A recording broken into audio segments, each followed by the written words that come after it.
एक छोटी सी स्टोरी है, प्लीज पूरी जरूर सुनना, हार्ट टचिंग स्टोरी है। पिताजी पंचायत इकट्ठा हो गई है, बंटवारा कर दो।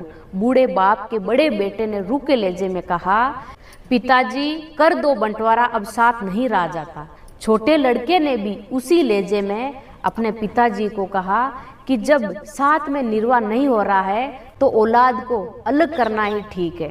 अब ये बताओ कि तुम किसके साथ रहोगे? सरपंच ने बूढ़े बाप के कंधों पर हाथ रखकर पूछा।